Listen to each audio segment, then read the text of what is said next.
हमने क्लास 8 के एक्सरसाइज 2.2 को स्टार्ट करना है, तो आए एक्सरसाइज 2.2 के क्वेश्चन नंबर 1 को स्टार्ट करते हैं। जी, क्वेश्चन नंबर 1 को स्टार्ट करने से पहले हमें ये पता होना चाहिए कि अरिथमेटिक सीक्वेंस क्या होता है। अरिथमेटिक सीक्वेंस कहते किसे हैं? तो थोड़ी सी 5 मिनट की जो इसकी डिस्कशन है वो तो सुन ले। अरिथमेटिक सीक्वेंस कहते किसे हैं? मिसाल क्या टॉपिक है हमारा? Arithmetic sequence. सवाल करने से पहले हमें इसका पता होना चाहिए इसे कहते क्या है। Arithmetic sequence, arithmetic sequence. जी, मिसाल के तौर पर अगर आप गौर करें तो यहाँ पे एक तस्वीर आ रही है जिसमें आप गौर करेंगे कि नीचे वाली जो सबसे नीचे वाली साइड है वहां पर 3 कैन है, फिर उसके बाद ऊपर 2 कैन है, फिर उसके बाद 1 कैन है। मैं अगर इसकी गिनती लिखूं तो सबसे पहले ऊपर कितने कैन आ रहे हैं? जो तस्वीर में आ रहे हैं 1 कैन आ रहा है, फिर उसके बाद 2 कैन आ रहे हैं, फिर उसके बाद 3 कैन आ रहे हैं। अब देखें तो मैंने कैन्स को क्या किया हुआ है, एक तरतीब के साथ रखा हुआ है। एक तरतीब के साथ पहले 1 आ रहा है, फिर 2 और 3। तो क्या कहते हैं, जब आप किसी चीज को तरतीब से रखते हैं, जैसे घर में अम्मी कहती है ना बेटा बर्तन तरतीब से रखो, अपनी किताबें तरतीब से रखो, तो इसी तरह किसी भी चीज को तरतीब से रखने का नाम कहते हैं सीक्वेंस। किसी भी चीज को तरतीब से रखने का नाम क्या है? सीक्वेंस। जैसे पहले 1 कैन, फिर 2, फिर 3 कैन आ गए। अब ऐसा सीक्वेंस जिसमें ये मैंने कहा कि सीक्वेंस जो बन रहा था उसकी मैंने तादाद लिखी है। 1 कैन आया था, फिर 2 और 3। अब एक ऐसा सीक्वेंस जिसमें नंबर्स का जो दरमियान गैप है ना वो सेम हो। मिसाल के तौर पर अगर आप देखें 1 और 2 का डिफरेंस है, पहले क्या देखें बड़ी वैल्यू, उसमें से छोटी वैल्यू माइनस कर दें, क्या आ जाएगा 1। फिर 2 में से 3 को माइनस कर दें, 3 में से 2, बड़ी वैल्यू में से छोटी वैल्यू को माइनस किया, क्या आ जाएगा 1 आ जाएगा। तो गौर करें जितने भी 7 नंबर है, पहले 2 नंबर जैसे दर्जी वाला काम नहीं करते। अगर आपने एक्सरसाइज 2.1 जो मेरा लेक्चर मौजूद है ना वो लिया तो ज्यादा अच्छा है, नहीं लिया तो एक दफा ना से देखा है क्योंकि वहां मैंने अच्छी खासी इसके ऊपर डिस्कशन किया। फिर भी चल थोड़ा बहुत डिस्कशन यहाँ भी कर दे। क्या करें, जैसे दर्जी करते हैं ऐसे गज निकालते हैं ना, इसी तरह आपने यहाँ पर गज निकाला करना है। पहला गज 1 और 2 के दिमाग, फिर दूसरा गज। मैंने क्या किया, हर नंबर का क्या लिया, डिफरेंस लिया। सब नंबर का डिफरेंस क्या आ रहा है? सेम आ रहा है। क्या आ रहा है? डिफरेंस। डिफरेंस क्या आ रहा है? सेम आ रहा है। डिफरेंस, डिफरेंस, डिफरेंस सेम आ रहा है। सब नंबर्स का डिफरेंस क्या आ रहा है? सेम आ रहा है। सेम के लिए ना वर्ड आपका बुक वाला इस्तेमाल करते हैं, इसे कहते हैं कांस्टेंट है। सेम के लिए वर्ड इस्तेमाल किया कहता है कांस्टेंट, यानी कोई भी चीज सेम रहे। अब जब भी ऐसा सीक्वेंस आ जाए जिसमें हर नंबर के गैप के दरमियान सेम सीक्वेंस बन रहा हो, हर नंबर जो है उनके जो दरमियान गैप है वो क्या हो, सेम हो, कांस्टेंट हो, तो इस सूरत में मैं इस सीक्वेंस को नाम दे दूंगा अरिथमेटिक सीक्वेंस। क्या मैंने कहा, जब भी कोई ऐसा सीक्वेंस हो और उस सीक्वेंस में हर नंबर के दरमियान जो गैप है वो क्या हो, कांस्टेंट हो, सेम हो, तो इस सूरत में इस सीक्वेंस को मैं क्या नाम दे दूंगा, अरिथमेटिक सीक्वेंस नाम दे दूंगा। और याद रखिएगा ये जो हम इनका नंबर्स जो अरिथमेटिक सीक्वेंस होते हैं ना, इनमें जो आप नंबर का डिफरेंस लेते हैं ना, इस डिफरेंस को नाम देते हैं कॉमन डिफरेंस। लिख देता हूं, ये जो आपने दो नंबर का डिफरेंस निकालना है, इस डिफरेंस को नाम देते हैं कॉमन डिफरेंस नाम देते हैं।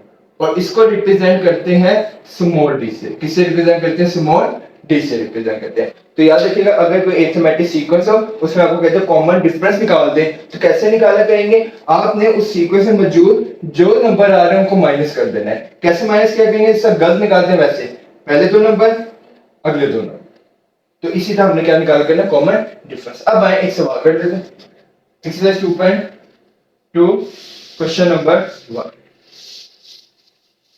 अब आपको सवाल की इजीली समझ लग जाएगी। चलिए अब क्वेश्चन 1, स्टेट वेदर में पार्ट 1 देखिए, पार्ट 1 की वैल्यू है 7 10 13 7 10 13 16। जी, आपने एक सीक्वेंस दे दिया और आपसे पूछे, मैं अंग्रेजी बात में पढ़ते हैं, आपको सीक्वेंस दे दिया 7 10 13 16 और आपसे पूछे कि ये सीक्वेंस अरिथमेटिक है या नहीं है, तो इस वाला स्टेट बताएं वेदर द सीक्वेंस, ये जो आपको सीक्वेंस दिया हुआ है इज अरिथमेटिक, ये अरिथमेटिक है और नॉट या नहीं है। पहले ये चीज हो गई। अब किसी भी सीक्वेंस को चेक करने का तरीका ये होता है कि वो अरिथमेटिक है या नहीं है। बड़ा सिंपल तरीका, आपने हर वैल्यू का कॉमन डिफरेंस निकालना है। हर दो वैल्यू का क्या निकाल लेना है, कॉमन डिफरेंस। इन पहले 2 वैल्यू का कॉमन डिफरेंस, फिर इन 2 का, फिर इन 2 का। अगर कॉमन डिफरेंस कांस्टेंट रहेगा तो इसका मतलब ये सीक्वेंस क्या है, अरिथमेटिक सीक्वेंस है। तो आइए निकाल लेते हैं। जी दर्जियों वाला काम करें, पहले इन दो वैल्यू का निकालें कॉमन डिफरेंस। कोशिश करिएगा हमेशा पहले बड़ी वैल्यू लिखेंगे फिर उसके बाद छोटी वैल्यू। पहले 10 में से माइनस कर देंगे 7। जी 10 में से 7 माइनस किया कितना आ जाएगा 3 आ जाएगा। इन दो वैल्यू का कॉमन डिफरेंस। फिर अगली दो का 10 और 13 का कॉमन डिफरेंस कैसे निकालेंगे, पहले 13 लिखेंगे और फिर इसमें से 10 क्या कर देंगे माइनस, तो कितना आ जाएगा 3 आ जाएगा। फिर अगली दो वैल्यू का कौन कौन सी 16 और 13, पहले बड़ी वैल्यू फिर इसमें से माइनस कर देंगे छोटी वैल्यू, कहां से क्या आ जाएगा 3 आ जाएगा। तो गौर करें ये जो मेरे पास आंसर आ रहा है ये किसके आंसर आ रहा है, कॉमन डिफरेंस के, डी के। ये भी डी का आंसर आया, ये भी डी का आंसर आया, ये भी डी का आंसर आया। तो जिस सवाल में कॉमन डिफरेंस डी सेम होगा वो सीक्वेंस क्या कहलाएगा, अरिथमेटिक सीक्वेंस करेगा। तो इसके लिए एक लाइन लिख लेते हैं S common difference, common difference is constant. वो क्या है, कांस्टेंट है। कांस्टेंट का क्या मतलब है, सेम है। तो मैं क्या कर दूंगा, सीक्वेंस गिवन सीक्वेंस लिख लेते हैं। गिवन जो मुझे गिवन सीक्वेंस है इज अरिथमेटिक सीक्वेंस। वो क्या है, अरिथमेटिक। ये हो गया हमारा पार्ट नंबर 1। अब हम पार्ट नंबर 2 को स्टार्ट करते हैं। पार्ट नंबर 2 है, पहले काम कर पार्ट नंबर 3 कर लेते हैं, पॉजिटिव वैल्यू कर लेते हैं, जल्दी खत्म हो जाएगी ताकि ना आपकी जब बेस स्ट्रांग हो जाए आपको जब समझ लगे। 1 4 9 15। अच्छा ये मैं बात कर रहा हूँ भूल गया, ये जो गिवन नंबर्स के बाद ऐसे 3 डॉट लगे हुए इसका अंदर नंबर जाता जाता सो रुक ही नहीं रहा, तो इसको इतनी बोर्ड से देखने की जरूरत नहीं है। बस जब गिवन वैल्यू ना उनको इस्तेमाल करके हमें चेक करना सीक्वेंस अरिथमेटिक है या नहीं है। अब पार्ट नंबर 3 स्टार्ट करते हैं। जी पार्ट नंबर 3 में भी क्या करेंगे, दर्जे वाला काम। पहले दो नंबर का डिफरेंस, फिर अगले दो का कॉमन डिफरेंस, फिर अगले दो का कॉमन डिफरेंस यानी डी निकालेंगे। क्या क्यों डी निकालें, ताकि चेक करें अरिथमेटिक है या नहीं है। तो हाँ जी पहली दो वैल्यू का कॉमन डिफरेंस निकाले। 4 में से 1 माइनस करेंगे, 1 में से 4, 4 में से 1 माइनस करेंगे। क्यों, बड़ी वैल्यू से छोटी वैल्यू माइनस करेंगे। नेगेटिव में ना ही लिखे तो ज्यादा अच्छा जी। 4 में से 1 माइनस किया 3 आ गया। अगली वैल्यू 9 में से 4 को, ये बस उंगलियों की तरफ आप देखें, 9 में से 4 माइनस करेंगे तो कितना आ जाएगा 5 आ जाएगा। फिर अगली दो वैल्यू 15 में से 9 माइनस कर देंगे कितना आ जाएगा 6 आ जाएगा। गौर करें ये जो आपने कॉमन डिफरेंस डी निकाला है क्या ये सेम आ रहा है, नहीं आ रहा, ये सेम नहीं आ रहा। तो इसके लिए लाइन लिखेंगे एस कॉमन डिफरेंस, जो कॉमन डिफरेंस है इज नॉट सेम। यही लाइन लिख लेते हैं, मैं सही लाइन है यही लिख रहा हूं, यहीं से कॉपी पेस्ट करूंगा। इज नॉट कांस्टेंट, वो कांस्टेंट नहीं है। सो गिवन सीक्वेंस, जो गिवन सीक्वेंस है वो क्या है, इज नॉट अरिथमेटिक सीक्वेंस, वो अरिथमेटिक सीक्वेंस नहीं। ये हमारा पार्ट नंबर 3। अब है पार्ट नंबर 2 को स्टार्ट।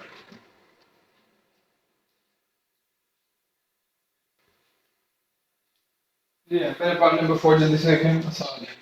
पहले कोशिश करते हैं जब भी मैथ्स करें ना, मैथ्स का सूलिए पहले आसान सवाल किया करें, आसान के बाद मुश्किल की तरफ आगे। जब भी गेम खेलते हैं इजी लेवल पहले खेलते हैं, कभी हार्ड लेवल नहीं खेलते। हार्ड खेलने लगे ना तो पक्की बात है गेम खेलने का दिल नहीं करेगा। हम मैथ्स को पहले आसान सवाल किया करें फिर मुश्किल की तरफ आगे। चलो जी जिसने वीडियो ही देखी हो पार्ट 2 के लिए, चल कोई नहीं। अच्छा जी अब ये हमारे पास सीक्वेंस है, इस सीक्वेंस को हमने क्या करना, चेक करना अरिथमेटिक है या नहीं। क्या करेंगे, दर्जे वाला काम करेंगे, हर वैल्यू का क्या निकालेंगे कॉमन डिफरेंस। पहली दो वैल्यू का कॉमन डिफरेंस क्या है 5 माइनस 5, क्या आ जाएगा 0। फिर अगली दो वैल्यू 5 माइनस 5, वो भी क्या आ जाएगा 0। फिर उससे अगली दो वैल्यू 5 माइनस, वो भी क्या आ जाएगा 0। तो जब आपको पता है आपका जब कॉमन डिफरेंस कांस्टेंट आ जाए यानी सेम आ जाए तो इसका मतलब है मेरा जो गिवन अरिथमेटिक सीक्वेंस है वो क्या है, ये जो सीक्वेंस है वो क्या है, अरिथमेटिक सीक्वेंस है। अब मैं लाइन ही लिख रहा, अज्यूम करता हूँ आपने वो लाइन लिख ली होगी, वीडियो का टाइम कम करने के लिए मैं लाइन ही लिख रहा जी। यार पार्ट नंबर 2 को स्टार्ट करते हैं। पार्ट नंबर 2, पार्ट नंबर 2 है 3 -2 -7 और माइनस। अब ये वाले सवाल पार्ट 2 जो नेगेटिव वैल्यूज है, तो नेगेटिव वैल्यू को भी टैकल कर लेते हैं। उससे पहले नेगेटिव वैल्यू को करने से पहले एक बात नहीं होता है, अगर मैं आपसे सवाल पूछूं 1 भरा है या 2 भरा है, तो आप यही कहेंगे कि हमेशा क्या है 2 ही भरा होगा। अब याद रखिएगा, अगर मैं दोनों साइड पर माइनस साइन लिख दूं, क्या लिख दूं, दोनों साइड पर माइनस साइन लिख दूं, तो याद रखिए इसका उलट हो जाएगा। अब -1 भरा होगा, क्या भरा होगा, -1 भरा होगा। क्यों, क्योंकि हमें याद रखना है कि नेगेटिव का सोलह, जो नेगेटिव में जितनी बड़ी वैल्यू होती है वो उतनी छोटी होती है। नेगेटिव में आप ये सूल याद रखें, जो दिख रहा है ना वो नहीं करना। अब आपको क्या दिख रहा है, दिल तो मेरा चाह रहा है कि मैं 2 को दिखाऊं कि 2 भरा है, लेकिन नहीं, नेगेटिव कहता है ऐसे कोई चक्कर नहीं है। नेगेटिव में क्या चक्कर है, हमेशा नेगेटिव में जो दिखता है ना वो नहीं होता। क्या दिख रहा है कि 2 भरा है, लेकिन हमेशा क्या भरा होगा, 1 भरा। तो सवाल करते हैं, मैं कहा कोई बचपन की चीज रिवाइज करवा दूं। सवाल करते हैं, क्या करना है, इस सीक्वेंस को चेक करना है ये अरिथमेटिक है या नहीं। क्या करेंगे, हर वैल्यू का कॉमन, हर दो वैल्यू का कॉमन डिफरेंस निकालेंगे। इन दो वैल्यू का कॉमन डिफरेंस निकालेंगे, अगली दो वैल्यू, फिर अगली दो वैल्यू। आइए पहले इन दो वैल्यू को निकालें। अब बताएं, सिर्फ इन दो पर आपकी नजर हो, 3 भरा है या -2 भरा है, रफ में जाकर लिख लें। देखिए ये तो पता, पॉजिटिव ही वैल्यू का हमेशा बड़ी होती है, तो 3 ग्रेटर देन -2, तो पहले कौन सी वैल्यू आएगी, बड़ी वाली वैल्यू, उसमें से माइनस करनी है छोटी वैल्यू। अब छोटी वैल्यू के साथ नेगेटिव साइन है, जब भी किसी नंबर के साथ नेगेटिव साइन है उसको ब्रैकेट में लिखना है, उसको हमेशा ब्रैकेट में लिखना है। अब 3 वैसे ना, minus minus plus 2 which is equal to, इसके इक्वल आ गया। नेक्स्ट, पहली दो वैल्यू होगी, अगली दो वैल्यू। अब अगली दो वैल्यू कौन सी, -7 और -2।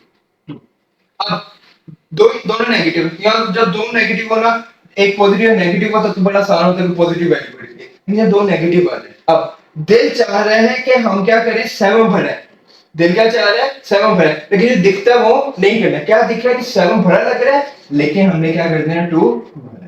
तो क्या करेंगे, -2 लिखेंगे और उसमें से बड़ी वैल्यू में से माइनस कर देंगे क्या, छोटी वैल्यू। छोटी वैल्यू के साथ पहले नेगेटिव साइन है, तो पहले उसको ब्रैकेट में लिखेंगे। ठीक है, आगे -2 वैसे रहा, माइनस माइनस से ब्रैकेट ओपन है तो +7 जी। -2 में +7 के कितना आ जाएगा। नेक्स्ट वैल्यू बताएं, इन दो का भी डिफरेंस ले लिया, इन दो का भी। अब अगली दो, उसमें मैं लिख रहा हूं -7 और माइनस जी। अब देख रहे हैं और दिल चाह रहा है कि 12 भरा है, लेकिन जो नेगेटिव में दिखता है वो नहीं करना, ऐसे कंटिन्यूटी बोलोगे, जो दिखता है वो नहीं करना। क्या दिख रहा है, 12 भरा है, लेकिन 12 नहीं भरा, क्या भरा है, -7 जी। तो पहले भरी वैल्यू, उसमें से माइनस करेंगे छोटी वैल्यू के, -12 -7 वैसे रहा, माइनस माइनस +12 जी। -7 में से +12 का कितना आएगा, प्लस। अब ये बताएं कॉमन डिफरेंस का आंसर क्या है। इन दो में भी कॉमन डिफरेंस डी का आंसर 5 आ रहा है, इन दो में भी कॉमन डिफरेंस डी का आंसर क्या आ रहा है, 5 आ रहा है। आखिरी दो वाली वैल्यू में भी कॉमन डिफरेंस का आंसर क्या आ रहा है, 5 आ रहा है। तो जब कॉमन डिफरेंस सेम हो तो क्या लिखेंगे, as common difference is same in given sequence, so the given sequence is arithmetic sequence. वो लाइन का लिख लेगा, मैं लिखने ताकि टाइम बचे। तो उम्मीद करते हैं आपको पार्ट 1 2 3 समझ आ गया। तो एंड क्वेश्चन नंबर 2 से जी है, क्वेश्चन नंबर 2 को स्टार्ट करते हैं। क्वेश्चन 2 में क्या क्या है, the nth term of arithmetic sequence are given. Last time हमने डिस्कस किया था nth टर्म कहते हैं किससे, लास्ट टर्म को। कोई सीक्वेंस है अरिथमेटिक सीक्वेंस, उसकी हमें लास्ट टर्म गिवन है, ये हमें लास्ट टर्म गिवन है और आपको पता होना चाहिए लास्ट टर्म को रिप्रेजेंट ही किससे करते हैं, ए एन से। ठीक है, कोई सीक्वेंस है उसकी लास्ट टर्म हमें गिवन है, क्या क्या रहा है, फिर फाइंड क्या करना है, फाइंड द अरिथमेटिक सीक्वेंस। इस लास्ट टर्म से ना आपने उस सीक्वेंस फाइंड करना है। ठीक है, अब आए, ये मैंने ना, मैं अपने तौर पर ना सवाल को आसान बनाया कि एक क्वेश्चन की मैंने समरी लिखी हुई है। हमें सवाल ने क्या गिवन किया हुआ है, कलर चेंज कर ले। nth टर्म यानी लास्ट टर्म हमें दी हुई है, कोई सीक्वेंस है, लास्ट टर्म को रिप्रेजेंट किससे करते हैं, an से। ये हमें सवाल वाले ने गिवन किया an यानी लास्ट टर्म की वैल्यू कितनी है, 4n माइनस 6। ठीक हो गया। हमसे रिक्वायर कर रहे सीक्वेंस फाइंड करें। क्या फाइंड करें, इस लास्ट टर्म के जरिए सीक्वेंस फाइंड करें। बहुत आसान है, जब भी लास्ट टर्म दे दे और आपसे क्या सीक्वेंस फाइंड करने को, तो तरीका ये होगा, जहां जहां लास्ट टर्म में n आ रहा है ना, वहां वैल्यूज पुट करते जाएंगे। ठीक है, तो पहले एक स्टेप होगा सीक्वेंस निकालने के लिए, पहला सीक्वेंस निकालने के n की जगह 1 पुट करेंगे।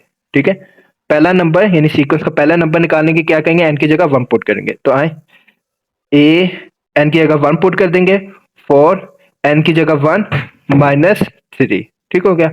तो a1 is equal to a1 is equal to 4 1 द 4 माइनस 3। तो a1 की कितनी वैल्यू आ जाएगी, 1 आ जाएगी। ठीक हो गया। इसी तरह सेकंड सीक्वेंस में जो सेकंड टर्म है यानी 2 फाइंड करना है, तो कैसे करेंगे, 4 n is equal to 2, n की जगह आप क्या वैल्यू पुट कर देंगे, 2 पुट कर देंगे। तो a n की जगह 2 आ जाएगा, 4 n की जगह 2 माइनस 3, 4 2 द 8 minus 3 which is equal to 5 आ जाएगा। ठीक होगा। तो a2 किसके इक्वल आ गया, 5 के इक्वल आ गया। नेक्स्ट, फिर अब थर्ड वैल्यू निकालनी है सीक्वेंस में, तो n की जगह क्या पुट करेंगे, 3। लाइन लिखनी हो तो ज्यादा अच्छा रहेगा, लिखेंगे 4 n is equal to 3, n की जगह क्या पुट कर देंगे, 3 पुट कर देंगे।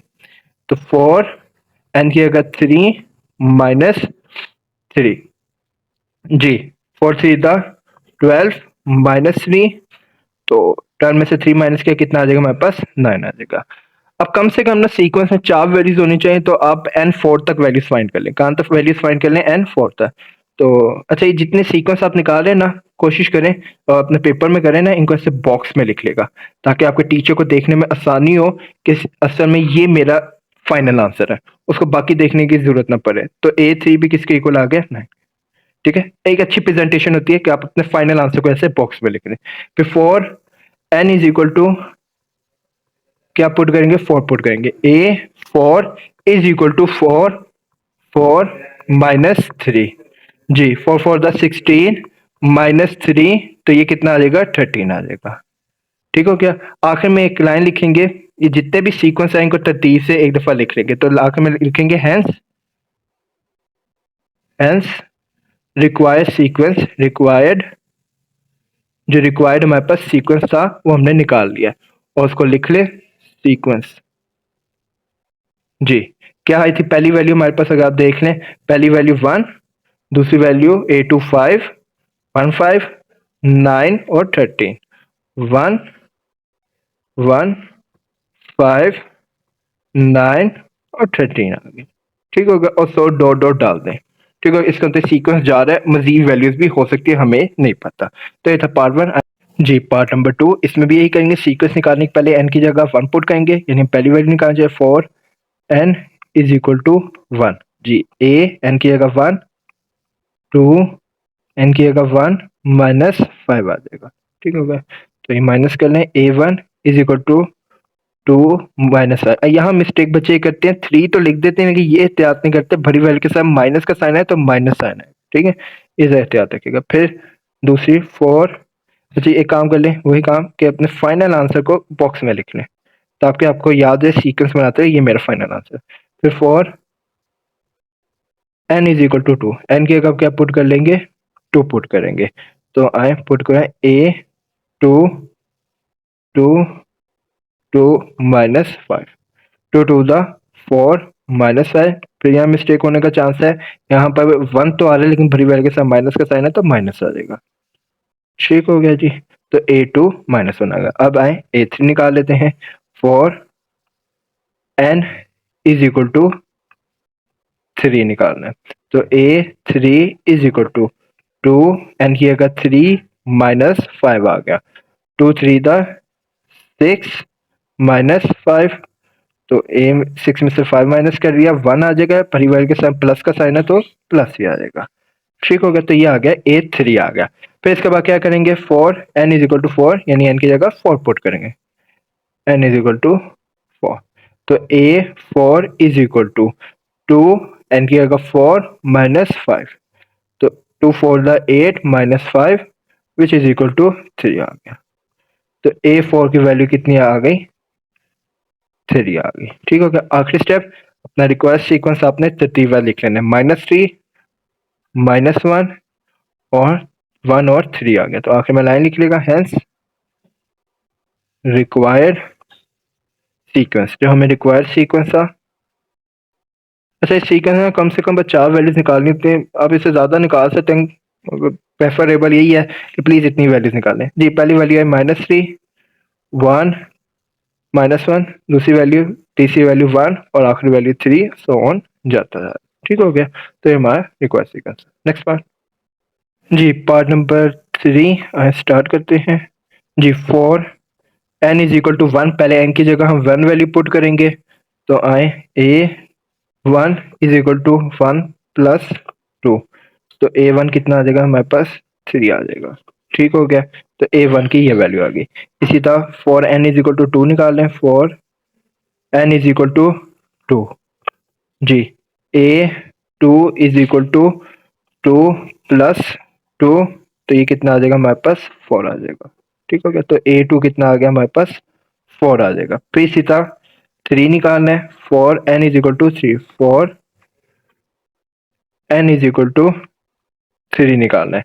तो a3 is equal to 3 plus 2, तो ये कितना आ जाएगा हमारे पास, 5 आ जाएगा। तो a3 कितना आ गया, 5 आ गया। इसको बॉक्स में लिख लेंगे। फिर इसके बाद for n is equal to 3, sorry 4 अब पुट करेंगे, तो a4 is equal to 4 plus 2, तो a4 कितना आ जाएगा हमारे पास, 6 आ जाएगा। ठीक होगा।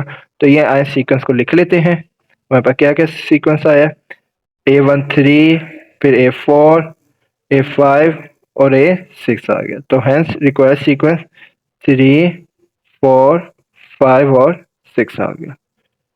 चलें जी, लास्ट पार्ट स्टार्ट करें। Question 2 last part. इसमें भी वही काम करेंगे। पहला सीक्वेंस से फर्स्ट नंबर निकालने के इनकी जगह क्या पुट कर देंगे, 1।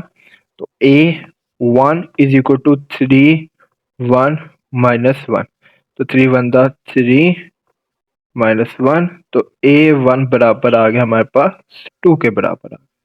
ठीक हो गया। इसी तरह बाकी वैल्यूज भी फाइंड कर लें। For n is equal to, for n is equal to 2 put करें, तो a2 is equal to 3 2 minus 1, जी 3 2 दा 6 माइनस 1 इज इक्वल टू 5 आ गया। तो a2 की ये वैल्यू आ गई। इसको भी बॉक्स में लिखें। फिर इसी तरह a3 फाइंड कर लेते हैं हम। For n is equal to 3, for n is equal to 3 a3 3, n की अगर 3 पुट कर रहे हैं, -1, 3 3 दा 9 minus 1 which is equal to 8 आ गया। तो a3 किसके इक्वल आ गया हमारे पास, 8 के इक्वल आ गया। Last 8 for n is equal to, for n is equal to 4, n की अगर क्या पुट करना है, 4 पुट करना है, तो a4 is equal to 3 4 minus 1, 3 4 दा 12 माइनस 1 इज इक्वल टू 11। तो a4 किसके इक्वल आ गया, 11 के इक्वल आ गया। तो ये सीक्वेंस सीख लेते हैं। ये बना हमारे पास 2 5 और 8, 2 5 8 11। ठीक हो गया। तो है सीक्वेंस 2 5 8 और 11। नहीं जी, क्वेश्चन 2 कंप्लीट हुआ। आए आगे बढ़। Question 3, find the general term. General term यानी लास्ट टर्म जिसे रिप्रेजेंट करते हैं an से, उसको फाइंड करना है। नीचे आपको अरिथमेटिक सीक्वेंस है। इस पहले पार्ट में अरिथमेटिक जो सीक्वेंस गिवन है, इसका आपने लास्ट टर्म फाइंड करनी है। तो आए, इसी तरह मैंने साइड पर समरी लिखी है क्वेश्चन की। सवाल वाले ने हमें क्या किया, ए एन जनरल टर्म यानी लास्ट टर्म फाइंड करने, सिर्फ उसने सवाल वाले ने हमें सीक्वेंस दे दी। ठीक है। इस सीक्वेंस से मैं अगर देखूं तो मुझे कुछ चीजें मिल रही हैं। क्या, चलें इसको भी छोड़ दें। आपने याद रखना, जब भी आपने general term A N find करनी है ना, तो आपने इसका फॉर्मूला लिखना है। वो क्या है, A N is equal to a1 plus n minus 1 D. ठीक हो गया। आपने अपना फॉर्मूला लिख लिया। अब ये वैसा ही है, आपको लिस्ट मिल गई है, घर वालों ने आपको लिस्ट दी है, जाके सौदा लेकर आना है। ये आपको सौदे की लिस्ट मिल गई है। अब आपने अपने इस ऊपर ले बाजार में से ना ये लिस्ट की चीजें निकालते जानी है। ठीक है। अब ए एन तो फाइंड करना है, ये मैंने वैसे ली थी, ये मैंने ग्रीन से सोल्यूशन स्टार्ट कर दिया। ठीक है। चलो पहले एक और आसान काम करते हैं। सवाल स्टार्ट कर दिया मैंने ग्रीन से। ए एन फाइंड करना है, मैंने कहा इक्वल टू क्वेश्चन मार्क, ये तो फाइंड करना है, ठीक है। फॉर्मूले में फिर ए वन चाहिए। ए वन क्या मुझे अपने बाजार से मिलेगा? जी मिलेगा। वो कितना है? 6 है। तो ए वन इज इक्वल टू 6, ठीक है। और लिस्ट में मुझे क्या चाहिए? एन चाहिए। एन तो मुझे अपने बाजार में से यानी सौदा के बाजार गया मुझे नहीं मिला, तो एन वैसे रहने दूंगा, ठीक है। फिर वन तो वैल्यू है डी। डी आता कैसे है? आपको भी पता है कॉमन डिफरेंस को निकालने का तरीका क्या होता है? सीक्वेंस में से पहली दो वैल्यू को माइनस कर दें। 13 में से 6 को माइनस कर देंगे तो डी आ जाएगा। 13 में से 6 को माइनस किया तो आ जाएगा 7 आ जाएगा, यानी डी की वैल्यू 7 आ गई। बस अब क्या काम करना है? लिस्ट की जितनी भी चीजें हैं उनको पुट कर देना है फॉर्मूले में। तो आई एम पुट करवाते हैं, मैं आमने सामने पुट कर देता हूँ। Colour change ji. A N तो फाइंड करना है, वैसे ही रहा। ए वन की जगह क्या आ जाएगा? 6 आ जाएगा। अब मैं फॉर्मूले में देखी जा रहा हूँ। फिर इसके बाद प्लस आएगा, प्लस एन तो फाइंड कर, एन तो नहीं है हमारे पास, है मजबूरी है, वैसे ही लिख देंगे 1। और डी आ रहा है फॉर्मूले में, डी की जगह क्या वैल्यू पुट आ जाएगी? कर देंगे 7 पुट कर देंगे, ठीक हो गया। तो आए बस अब सिंपल ब्रैकेट ओपन करते हैं। 7 को अंदर सब वैल्यू से मल्टीप्लाई करेंगे जितनी ब्रैकेट में वैल्यू आ रही है। 7 को एन से किया 7 एन, 7 वन द 7। याद रखिएगा जब भी किसी नंबर के साथ अल्फाबेट आ जाए तो वो वेरिएबल कहलाता है। अब एन की तरह कोई इस जैसी शक्ल वाला बंदा आपको नजर आ रहा है नहीं, तो ये कल्ला वैसे ही सेपरेट हो जाएगा। निस्ताब कर लिया तो सेपरेट हो जाएंगे। और ये दो सिंपल नंबर है, ये आपस में प्लस हो जाएंगे, प्लस माइनस जो भी होंगे। 6 में से 7 माइनस किया कितना आ जाएगा? 1 आ जाएगा, लेकिन बड़ी वैल्यू के साथ माइनस का साइन है तो माइनस आ जाएगा। तो ये था पार्ट 1 जिसमें हमने ए एन फाइंड कर लिया। अब पार्ट नंबर 2 स्टार्ट करते हैं। क्वेश्चन 3 पार्ट नंबर 2, मैं देख रहा हूँ इसे पार्ट नंबर 2 यहाँ।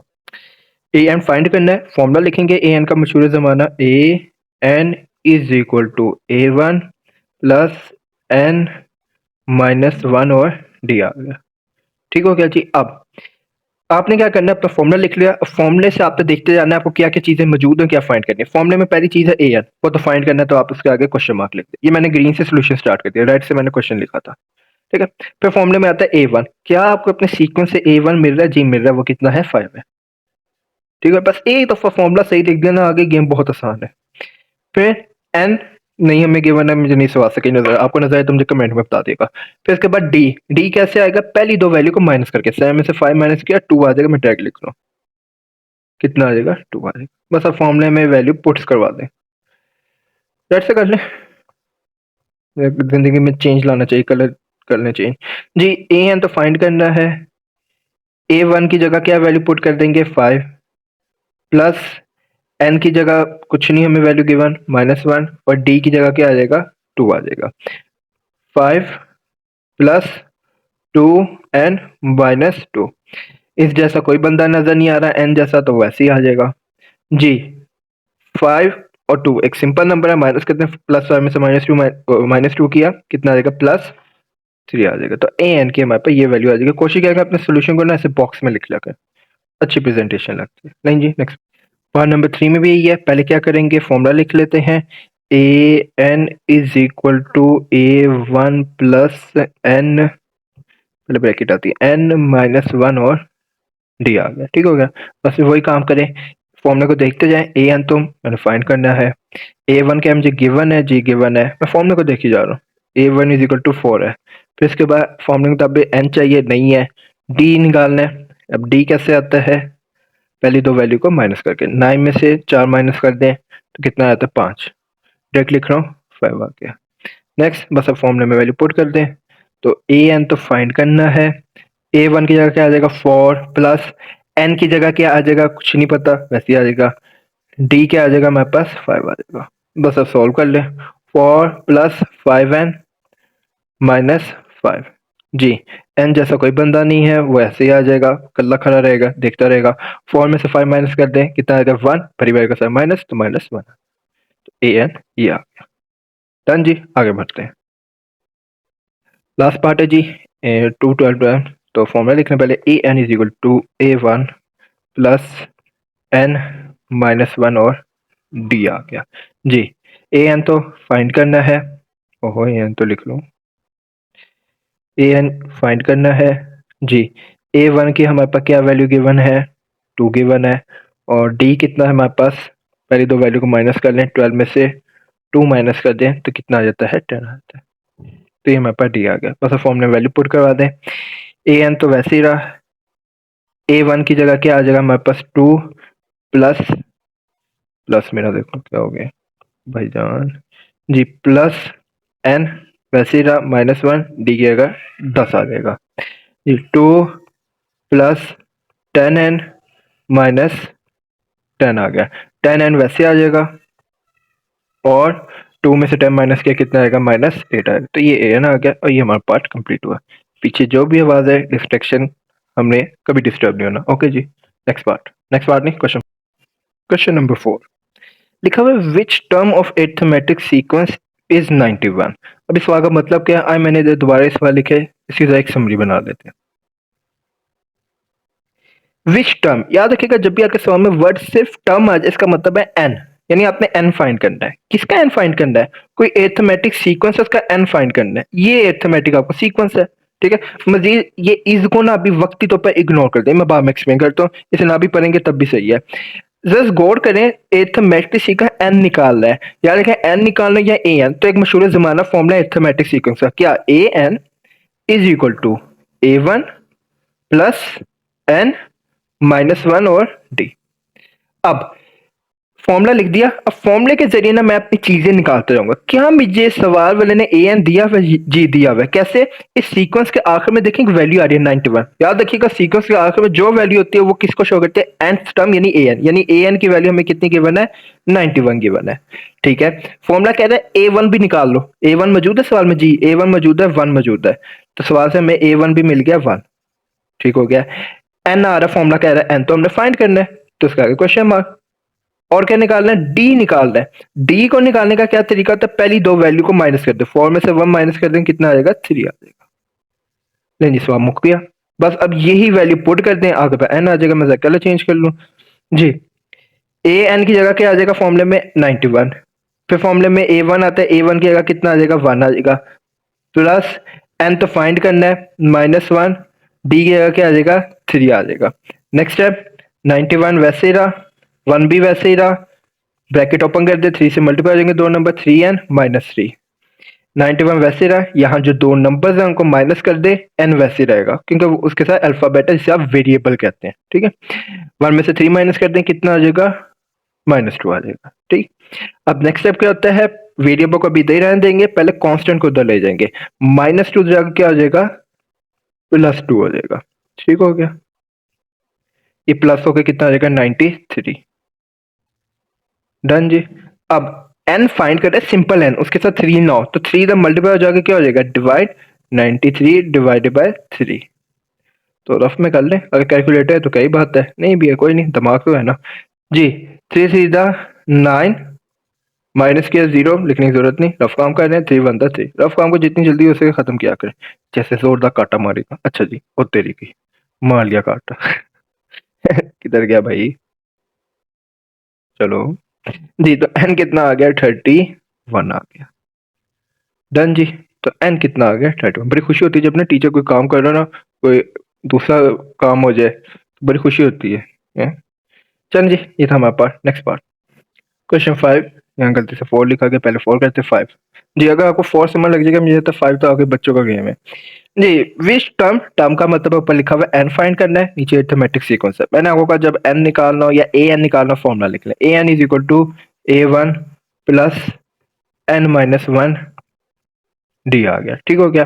बस अब फॉर्मूले से पूछते जाएं क्या क्या तुझे चाहिए, हम तुझे देते जाएंगे। चलो जी, जी फॉर्मूला जी, ए एन चाहिए, ए एन हमें पता है, ये इज को काटा मारो, ये जो सीक्वेंस के बाद डॉट डॉट का आखिरी वैल्यू आई है ये लास्ट टर्म है, इसकी वैल्यू 62 है, ठीक हो गया। और जी फॉर्मूला जी, ए वन चाहिए, ए वन जी देखो ए वन कितना है 2 है, लो जी। और कुछ चाहिए फॉर्मूला जी, जी एन तो फाइंड करना है, वो वैसे ही आ जाएगा। और कुछ, डी जी बता दें क्या है, तो डी की वैल्यू कैसे आएगी, पहली दो वैल्यू को माइनस करो, 5 में से 2 निकाल दें तो हमेशा कितना आता है 3, हिसाब आपको कभी गलत नहीं होगा। नहीं जी, अब जी फॉर्मूले में वैल्यू पुट करवा दें, गल मुकाए। ए एन की जगह कितना आ जाएगा 62 is equal to A one की जगह 2 प्लस एन तो फाइंड करना है, उधर ना कुछ पुट कर लिएगा, -1 और डी की जगह 3, फिर खुद ही कंफ्यूज होकर कहेंगे क्या फाइंड करना था। नहीं जी, 62 पहले ब्रैकेट सॉल्व कर लें फिर बाकी काम देखेंगे। 2 वैसे रहा, 3n 3 आ गया। 62 2 में से 3 निकल सकता है तो निकाल लें, पहले 3 लिख लें। ये कितना आ जाएगा, -1 आ जाएगा। ठीक हो गया जी। अब जी 62 वैसे ही रहा, -1 जाकर क्या हो जाएगा, +1। मैं अज्यूम करूंगा इतनी सिंपल मैथ्स तो आपको आती है। 63 इज इक्वल टू 3n, 3 का मल्टीप्लाई जाकर क्या हो जाएगा, डिवाइड। तो n is equal to, divide कर लेगा यार, ज़्यादा मुझे याद है 21 आ रहा है। 3 1 दा 3, 3 2 दा 6, 3 1 दा 3, 21 यार। रफ में कर लेगा यार, डिवाइड हो जाएगा, इतना मुश्किल नहीं। ले जी नेक्स्ट क्वेश्चन। जी क्वेश्चन नंबर 6 है, find the next two terms. इस टर्म में 3 टर्म्स आ रही हैं, A1 A2 A3। अब इससे अगली 2 टर्म A4 A5 फाइंड करनी है। ठीक है, लेकिन उसने ये स्यापे में हमें डाल दिया कि टर्म टू टर्म रूल। उससे कहा मालूम करना है तो इसी रूल से मालूम करना है, टर्म टू टर्म रूल। ठीक है, अब ये टर्म टू टर्म रूल क्या है, इसी को समझते हैं। पहली बात क्लियर कर लें कि उसने हमें कहा क्या है निकालने को। ये हमारे पास इक्वल्स गिवन है, इसमें हमें A1 गिवन है, फिर A2 गिवन है, और फिर A3 गिवन है। ठीक हो गया। और कह रहे हैं नेक्स्ट टू टर्म फाइंड कर, यानी अब हमने फाइंड करना है A4, क्योंकि A3 से अगली 2 टर्म कौन सी बनेंगे, A4 और A5। ये समझ अभी मैं समरी बना रहा हूँ, आंसर मैंने स्टार्ट नहीं किया। A4 A5 मैंने फाइंड करना है। ठीक है, रूल उसने कहा टर्म टू टर्म रूल। मैं इसको उर्दू में करता हूँ, एक टर्म से दूसरी टर्म निकालनी है। ठीक है, अब इसका मतलब क्या है लिख लेते हैं। पहले काम करते हैं, सोल्यूशन स्टार्ट करते हैं। तो सोल्यूशन में से बता देते हैं हमें क्या क्या गिवन है। A1 हमें 2 दिया हुआ है इसने सीक्वेंस से, A2 दिया हुआ है, ओके 4 है या 8 है, 8 है, सॉरी 8 A2 हमें 8 गिवन है और A3 हमें 14 गिवन है। ठीक हो गया। अब नेक्स्ट टू टर्म्स हमने फाइंड करनी है, जो कि है A4 और है A5। और रूल उसने बता दिया टर्म टू टर्म रूल। अब इस रूल का मतलब क्या है, अगर आप इसके लफ्ज पर, इसके जुमले पर गौर करें, एक टर्म से दूसरी टर्म निकालना है। यानी अगर मैंने A4 फाइंड करना है तो मैं एक दूसरी टर्म का इस्तेमाल करूंगा। A4 से पिछली टर्म कौन सी होगी, A3, और इसके साथ हमेशा D प्लस होगा। इसको कहते हैं term to term rule. A4 निकालना है, अगर ये टर्म निकालनी है तो टर्म, इस टर्म को निकालना है सी और टर्म से, वो क्या है, जो से पिछली होगी, हमेशा यहाँ पिछली आएगी, और इसमें हमेशा D प्लस करेंगे। ठीक है, तो बस अब सिंपल है। A4 तो फाइंड करना है, A3 की जगह जो वैल्यू है वो लिखवा दे, 14 है। आपको पता है डी कैसे निकालते हैं, डी भी यहाँ लिख रहे हैं। डी कैसे आता है, जो सीक्वेंस होता है इसमें पहली 2 वैल्यू को माइनस करके, 8 में से 2 माइनस कर दो तो कितना आता है, 6 आ जाएगा। ठीक हो गया, तो यहाँ 6 आ जाएगा। अब जी A4 किसके इक्वल आ गया, 20 के इक्वल आ गया। इसी तरह अब A5 फाइंड करना है by term to term rule. एक टर्म को दूसरी टर्म से निकालेंगे। A5 को निकालने के इसकी पिछली टर्म इस्तेमाल करेंगे, जो कि होगी A4 प्लस और D वैसे रहा। ठीक है, A4 की जगह 20 आ जाएगा और यहाँ 6 आ जाएगा। तो A5 हमारे पास किसके इक्वल आ जाएगा, 26। ये फाइनल आंसर होना कोशिश किया गया, इस वजह से बॉक्स में लिख रखें, और ये मेरे पास आंसर आ गया।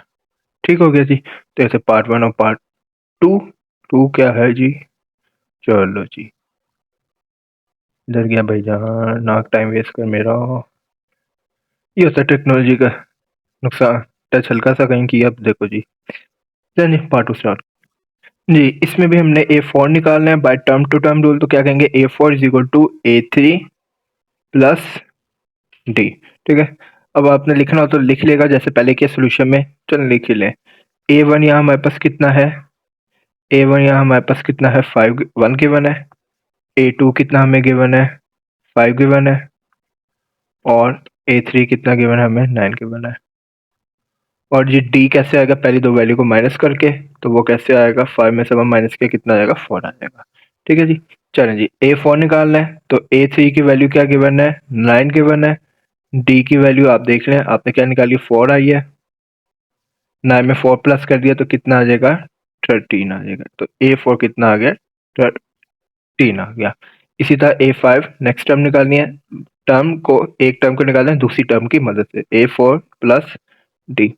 A4 की जगह कितना आएगा, 13, D की जगह कितना आएगा, 4, तो ये आ जाएगा 17, और हमारा काम खत्म, सवाल का काम खत्म। चलें जी, डन जी। तो ये थे क्वेश्चन 6 के दोनों पार्ट्स। अब आए क्वेश्चन 7, मजेदार सवाल, खाने के लिहाज से नहीं, लिखने के लिहाज से। Question 7 find the indicated term of arithmetic sequence. इस अरिथमेटिक सीक्वेंस में इसने आपको इंडिकेट करके बताया कि ये 813 आपने फाइंड करना है, ठीक है। अब अगर यहां तक सवाल चुप होता ना तो मैं अरिथमेटिक सीक्वेंस का फॉर्मूला लगा के इजीली ये फाइंड कर लेता, लेकिन मसला ये है अब उसने मेथड बता दी तो इसी मेथड से कहूंगा by position to term rule, इस मेथड से करना है। अब इस मेथड का ऐसा तो हमारी बुक में कोई फॉर्मूला नहीं है, लेकिन मैंने अपने सामने के ना इसका एक फॉर्मूला बनाया है। आपने ये आपका सोल्यूशन का मेन पेज है, आपने क्या करना है ये फॉर्मूला ना रफ में लिखना है। पोजीशन टू टर्म रूल कहता है कोई भी इंडिकेटिंग ए एन टर्म, कोई भी ए एन की जगह भी मैं 13 पुट कर दूंगा, तो पोजीशन टर्म रूल कहते हैं कोई भी टर्म आपने निकाली हो ए एन, उसका निकालने का फॉर्मूला होगा N multiply D plus minus कोई नंबर इसमें होगा। एन तो आपको पता है क्या है, डी भी आपको पता है, लेकिन इनके साथ में कोई नंबर है तो प्लस होगा और कोई माइनस होगा। कब प्लस होगा कब माइनस होगा ये मैं आगे आपको एक्सप्लेन करता हूँ, पहले ये जेह में फॉर्मूला बिठा लें, इसको आपने रफ में लिखना है, ठीक है। अब 813 निकाल लें। अच्छा ये बुक में ना ये फॉर्मूला लिखा नहीं हुआ लेकिन इस तरीके से किया हुआ है, ये बात जेह में रखिएगा, ठीक है। तो ए, तो अगर आप इसको इधर लिखना चाहे मुझे नहीं लगता कोई नंबर काटेगा। 813 इज इक्वल टू एन की जगह मैंने क्या पुट कर दिया 13, ठीक हो गया। अब यहां एन की जगह क्या आएगा 13 मल्टीप्लाई, फिर अब हमें डी चाहिए, डी कैसे आएगा पहली दो वैल्यू को माइनस करके, 21 में से 15 माइनस कर दे कितना आ जाएगा 6 आ जाएगा, ठीक हो गया। प्लस माइनस, अब मसला ये है कि कौन सा नंबर प्लस होगा कौन सा नंबर माइनस होगा, पहले तो नंबर फाइंड करेंगे फिर डिसाइड करेंगे प्लस होगा या माइनस, तो उसके लिए ना हमने यह एक टेबल बनाना है, ठीक है। अब यहां पर मैं दो लाइनें छोड़ देता हूं, ठीक है, आपने भी अपना सोल्यूशन ऐसे ही बनाना, कोई क्राइम नहीं करना। दो लाइनें छोड़ के यहां से मैं एक टेबल बनाना स्टार्ट करता हूं। क्या बनाना स्टार्ट करेंगे टेबल, उस टेबल से हमें पता चलेगा कौन सा नंबर प्लस होगा या माइनस, तो अब वो टेबल बनाना स्टार्ट करते हैं। कैसे बनाना है वहां स्टार्ट करते हैं। जी हाँ, अब आपने ऐसा टेबल बनाना है जिसमें ऐसे 3 कॉलम बनाने, कितने कॉलम बनाने हैं 3, 1 2 और 3। अब इनको नंबरिंग दे देते हैं, नाम दे देते हैं। पहला कॉलम का नाम होगा पोजीशन, पहले का क्या नाम होगा पोजीशन, ठीक हो गया। अब पोजीशन से मेरी मुराद क्या है, यहाँ बतानी है तादाद, बतानी है आपके सीक्वेंस में गिवन सीक्वेंस में कितने तादाद के नंबर आ रहे हैं। अभी मुझे बताएं सामने देख कर कितने नंबर आपको नजर आ रहे हैं 4, बस इनकी पोजीशन लिख दें, यानी आपके पास टोटल कितने नंबर आ रहे हैं सीक्वेंस में 4 आ रहे हैं, बस ये लिखना है 1 2 3, बहुत ही जगह दे दी 3 और 4, ठीक हो गया। मैं बहुत स्पेस देकर लिख लिया 2 3 और 4, अब सही है, ठीक हो गया। तो हमारे पास बताना है कितने टोटल नंबर्स आ रहे हैं पोजीशन में, ये बताएंगे, ठीक है। फिर इसके बाद आता है कि आपने देखना है आपके पास डी की क्या वैल्यू आ रही है, ठीक है। आपके इस गिवन सवाल में आपने निकाला है डी कितना आ रहा है 6 आ रहा है, ठीक है। डी जितना आ रहा है ना उसका आपने टेबल लिखनी है, 6 आ रहा है तो 6 का टेबल लिख देना, यहाँ वर्ड लिखते हैं, मैं वो वर्ड लिख लूं, डी 6 है टाइम्स टेबल, 6 टाइम 6 गुना का टेबल, 6 का टेबल, ऐसे बोले 6 का टेबल लिखना है यहाँ पर, ठीक हो गया। लेकिन कैसे लिखना है सिंपल है, जितने यहाँ नंबर है उतना ही 6 का टेबल लिखना है। 6 1 द 6, फिर 6 2 द 12, ठीक है, ऐसे करके लिखना है। यूं मैं एरो नहीं डाल रहा था, 6 2 द 12, फिर 6 3 द 18 और 6 4 द 24, बस यहाँ का 4 नंबर है तो 6 का टेबल 4 तक लिखना है, बस काम खत्म। तो ये हो गए पहले दो कॉलम। लास्ट में क्या करेगा, इधर आएगा टर्म, ठीक है क्या, जो आपको टर्म्स लिख लें इधर, जो आपको टर्म्स गिवन है ना पहली पोजीशन पर क्या टर्म गिवन है जाके देखिए, पहली पोजीशन पर 15 टर्म गिवन है, फिर 21 27 23, यहां पर ये लिखते हैं बस 15, साथ साथ नोट ना करेगा, देखना मैं जानबूझ के इतनी स्पेस छोड़ रहा हूँ, 21, ठीक हो गया, 27 और 33 आ गया, डन जी। बस यहाँ तक ये सिंपल टेबल है जो मैंने देख कर कर लिया। अब यहाँ से आगे आपने थोड़ा सा सोचना है, याद रहे हम यहाँ पर कर क्या रहे हैं 813 निकाल रहे हैं, टर्म टू टर्म रूल, ये फॉर्मूला लिखा हुआ है, लेकिन इसमें मसला ये यहाँ पर कोई नंबर या तो प्लस होना है या माइनस, वो आप फाइंड करने चले हैं, और इस टेबल से कैसे आएगा वो भी आपको पता चलने लगे। अब 15 के सामने वाला आपने देखना है नंबर क्या है, 15 के सामने, अब इसका काम खत्म हो गया, ये पोजीशन का काम था कि हर पोजीशन के सामने इसका हम ऐसे नंबर लिख दे, अब काम खत्म है। अब तो देखें 15 के सामने नंबर कौन सा 6, तो इधर इक्वल डालें 15 के बाद और यहाँ 6 लिखते हैं, ठीक है। फिर 21 मैं मानता हूँ थोड़ी सी चीज डिफिकल्ट है, लेकिन इंसान की एक फितरत है कि जितनी अच्छी प्रैक्टिस करता है, जितनी ज्यादा प्रैक्टिस करता है उसको चीज याद होती है। ठीक है, अब 21 के सामने कौन सा नंबर है? 12 लिख दिया। 27 के सामने नंबर कौन सा है? 18। 33 के सामने नंबर कौन सा है? 24। ठीक हो गया। अब यहाँ पर आपने ना जिसको बैलेंस करना है, इस इक्वेशन का मतलब है इसको बैलेंस करना है। तो सोच करते हैं कैसे बैलेंस करेंगे। अम्मी ने दिया 15 रुपए, ठीक है, इक्वल के बाद आपने खर्च कर लिया 6 रुपए। सोच करते हैं कितने पैसे बचे? 9 रुपए। ठीक है, अगर यहाँ पर प्लस इसलिए आएगा क्योंकि सिंपल है, प्लस ना आता तो 15 कैसे बनता? दोनों साइड को बराबर करना है ना। इसी तरह यहाँ पर सोचे, अम्मी ने दिया 21 रुपए, आपने खर्च कर लिया 12 रुपए, कितने पैसे बच गए? ये भी ऐसे सोचें, 8 9। ठीक हो गया। अम्मी ने दिया 27 रुपए, आपने खर्च किया 18 रुपए, कितने बच गए? 9। अम्मी ने दिया 33 रुपीज, आपने खर्च किए 24, कितने बच गए? 9। गौर करें इन सब में एक नंबर सेम आ रहा है। मैं अब कलर चेंज करूं, बड़ा मजा आने वाला है। कौन सा कलर करूं? पिंक कर ले, चल जो भी कर ले। इन सब में एक नंबर सेम आ रहा है, वो क्या आ रहा है? 9।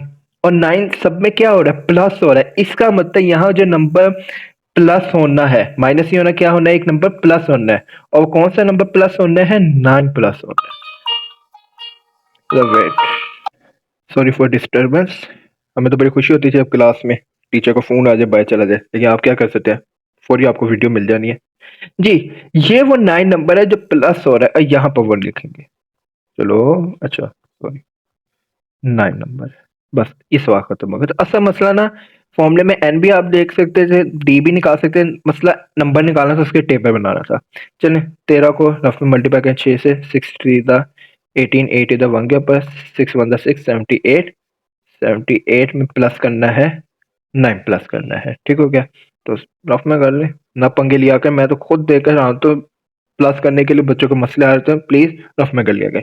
8 में 9 प्लस किया, उंगलियों पे गिनने कम से कम, अगर कैलकुलेटर नहीं अलाउ है तो कितना आ जाएगा? 77 द 1 के ऊपर। कोई नहीं, गलती होती है, मुझसे भी होती है, इंसानों से होती है। 7 में 1 किया, 8 87। तो प्लीज ज्यादा शोखे नहीं होना, कोशिश करें प्लस भी रफ में कर लिया करें।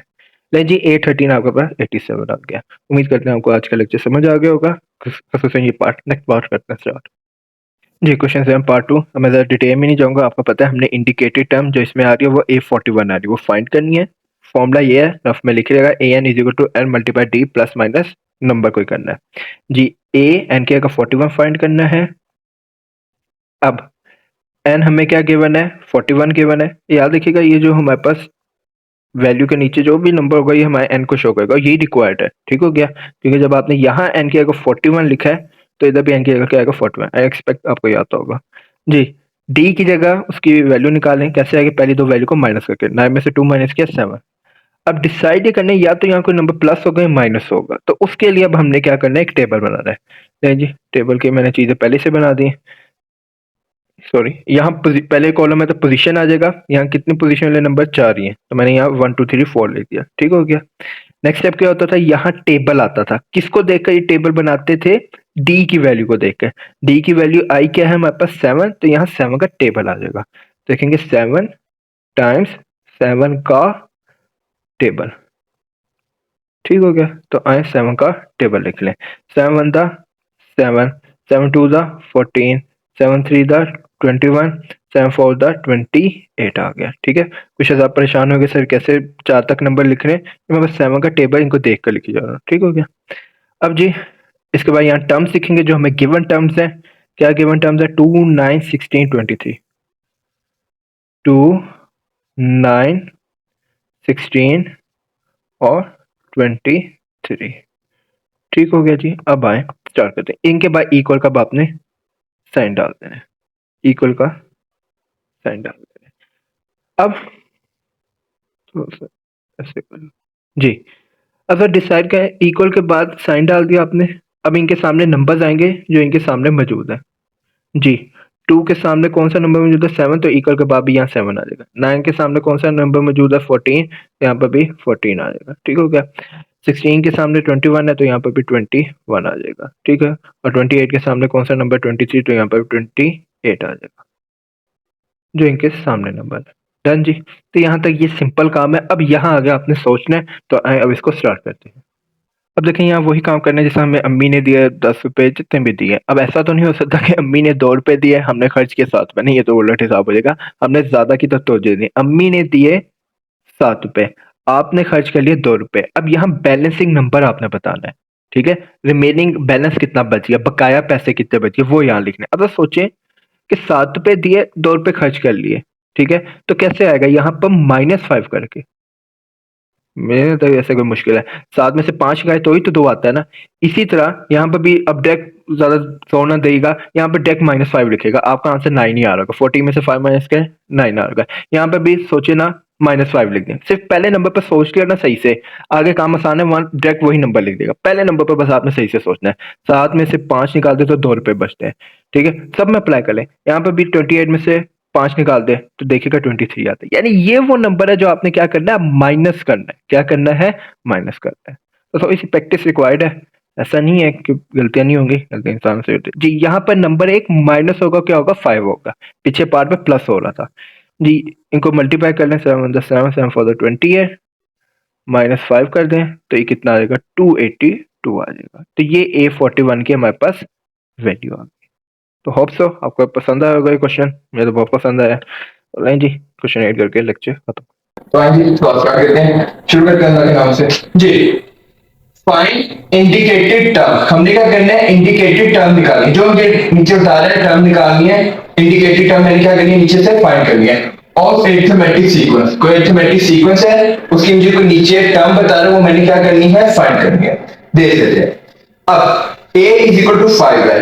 देखिए जिस नंबर के ऊपर कोई पावर नहीं होती, मैं अगर आपसे पूछूं कि 2 है, इसके ऊपर क्या पावर होगी, इसके ऊपर कोई पावर नहीं होती, पावर नहीं होती है, 1 नहीं होती है। तो इसी तरह जब भी किसी टर्म के साथ कोई नीचे नंबर ना हो तो हमेशा आपको याद रखना वो क्या होता है, 1 होता है। वो क्या होता है, 1। तो पहली वैल्यू में क्या गिवन थी, a1 इज इक्वल टू 5, फिर d इज इक्वल टू 3, और कह रहे ये वो इंडिकेटेड टर्म है, ये वो टर्म है जो हमने फाइंड करनी है, वो क्या है, a6 is equal to find करनी है क्वेश्चन का। तो 2 चीजें दे दी हैं और थर्ड चीज क्या करनी है, फाइंड करनी है। मैं आपको यहाँ बात बता दूं, क्वेश्चन नंबर अगर आप अपनी बुक सामने रखें, क्वेश्चन नंबर जो 6 है उसमें भी हमने क्या करना थे, टर्म्स मालूम करनी थी। क्वेश्चन नंबर 7 में भी हमें टर्म मालूम करनी थी और क्वेश्चन नंबर 8 में भी करनी थी। लेकिन 6 7 में ना उसने मेथड बता दिया था। 6 में क्या मेथड था, बुक सामने रखिए, मेथड था बाय पोजीशन।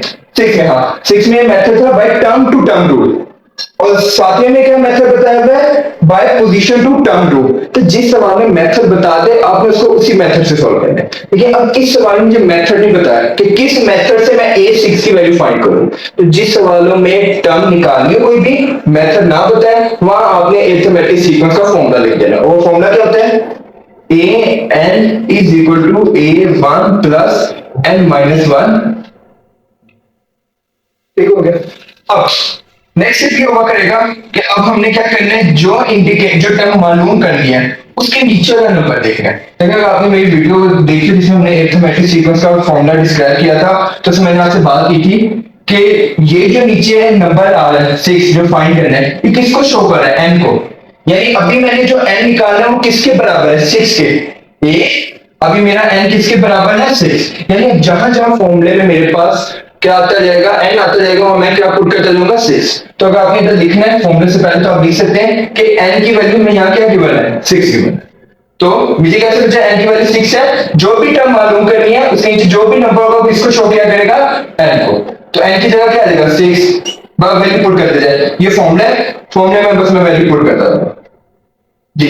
a1 की जगह वैल्यू क्या आ जाएगी, 5 प्लस n की जगह क्या वैल्यू आ जाएगी, 6 माइनस 1, और d की जगह उसकी वैल्यू क्या आ जाएगी, 3। बस ये काम किया। a6 वैसे रहा, 5 प्लस 6 में से 1 माइनस किया कितना आ जाएगा, 5 मल्टीप्लाई 3 जी। इसको सॉल्व करते हैं। 5 वैसे रहा, 5 3 था 15, 15 में 5 के तो कितना आ गया, 20। तो a6 की वैल्यू किसकी इक्वल आ गई, 20 की। बस सो सिंपल, फॉर्मूला लिखें, वैल्यू देखते जाए और पुट करते हैं। ऐसी क्या मुश्किल बात है। पार्ट नंबर 2, एक रिक्वेस्ट करूंगा आपसे कि part number 2 math solve Mrs Varghese, sorry, इससे अच्छा कि मैं सॉल्व खुद करूं। आप एक काम करें, वीडियो को पॉज करें और पार्ट नंबर 2 की खुद ही प्रैक्टिस करें।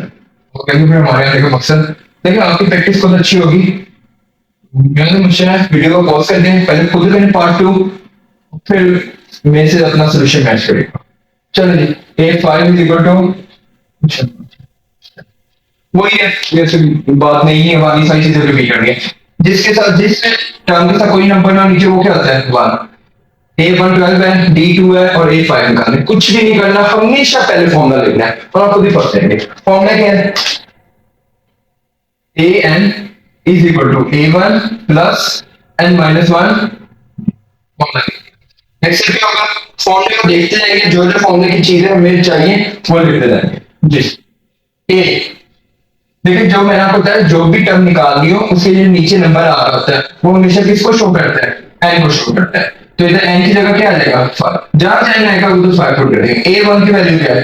12। एन की जगह क्या आ जाएगा? 5 माइनस 1। और डी की जगह उसकी वैल्यू क्या आ जाएगी? चल 12 प्लस 5 में से 1 माइनस किया तो कितना आ जाएगा? 4। 2 बचेगा। 12 4 2 द 8। 12 में 8 का तो कितना आएगा? 20। तो A5 की वैल्यू क्या आ गई? 20 आ गई। ये था पार्ट नंबर 2। अब मैं पार्ट नंबर 3 जल्दी से। तो जब भी फिर मैं रिपीट कर दूं, किसी भी सवाल में मेथड का नाम ना बताए ना, आप एकदम हमेशा क्या इस्तेमाल कर लेना? फॉर्मूला। और जिधर मेथड गए हैं वही मेथड इस्तेमाल करना है। चलिए पॉइंट नंबर 3, A1 5 है, D भी 5 है।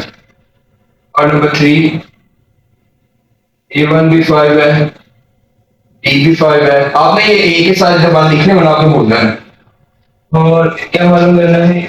8 10 मालूम करना है। इंजॉय करके किया गया, मैथ खुश खुश रह के, मुंह लटका के ना किया गया। अच्छा जी, A1 5 है, D भी 5 है, A10 फाइंड करना है। तो सिंपल है। पहला काम क्या करेंगे? इनको देखने से अच्छा सबसे पहले फॉर्मूला रखेंगे। an is equal to A1 plus n minus 1। अब जो वैल्यू मालूम करनी है उसके नीचे नंबर देखेंगे, क्या आ रहा है? 10। ये 10 किसको शो कर रहे हैं? n को शो कर रहे हैं। बस जहां जहां n आएगा वहां से पुट कर देंगे 10।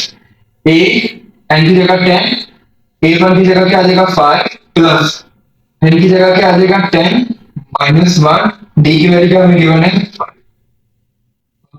प्लस 10 में से 1 माइनस किया है 9।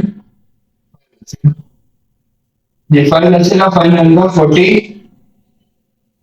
45 में 5 के तो कितना आ जाएगा? 50। 8 10 किसके बराबर आ गया? 50 के बराबर।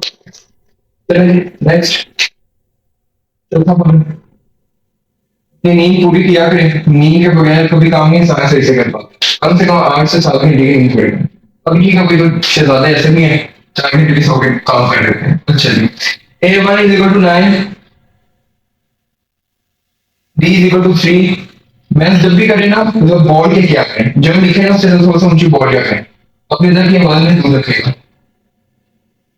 आपको मैथ करने में मजा आएगा। अच्छा जी, ऐसे बोलते हैं A1 मुझे 9 गिवन है, D मुझे 3 गिवन है, 8 15 निकालना है। अब पहला काम, सबसे पहले हम क्या लिखेंगे? फॉर्मूला लिखेंगे। मैं ऐसे बोला an बराबर होता है A1 प्लस m माइनस 1। लिख लिया। आपको आगे कहना है अब n की वैल्यू में देखूंगा, जो वैल्यू निकालनी है वो उसके नीचे जो भी नंबर आ रहा है, जो भी वैल्यू फाइंड करनी है उसके नीचे जो भी नंबर आ रहा है वो किसको शो कर रहा है? n। चलिए n की वैल्यू कितनी है? 15। जहां जहां n आएगा वहां पे पुट करेंगे 15। A15, A1 की वैल्यू 9 प्लस n की जगह 15 माइनस 1। d की जगह उसकी वैल्यू पुट कर दें। d की वैल्यू में क्या गिवन है? 3। j A15 is equal to 9 plus 15 में से 1 माइनस किया 14 और 3 प्लस में 14 को 3 से मल्टीप्लाई कर दें। 3 4 द 3 4 द 12, 2 द 1 क्या कह रही? 3 1 द 3, 1 किया 40, 9 प्लस 40, 9 में 42 किया तो कितना आएगा? 50। तो A15 का आंसर इसके इक्वल आ गया 50। बच्चे बाद में सवाल पूछने से आपने यहाँ क्यों नहीं 8 है 8 है लिखा? एक दफा लिख दें, बार बार अगर लिख देंगे तब भी सही है, बार बार भी लिख दें कोई मसला नहीं। लेकिन एक दफा ऊपर लिख दें और जब वैल्यू आ जाए तब 8 है लिख दें, या आखिर में एक दफा लिख दें, कोई मसला नहीं है। आपका बस इसमें टाइम जाया होगा, इसमें टाइम बच जाएगा, दोनों में कोई गलत नहीं है। तो ये था क्वेश्चन नंबर 1। तो उम्मीद करते हैं आज का लेक्चर आपको समझ आया होगा। लाइक कर दिएगा, इससे हमारी हौसला अफजाई करती है, स्टूडेंट्स को कुछ समझ भी लग रही है। अल्लाह हाफिज।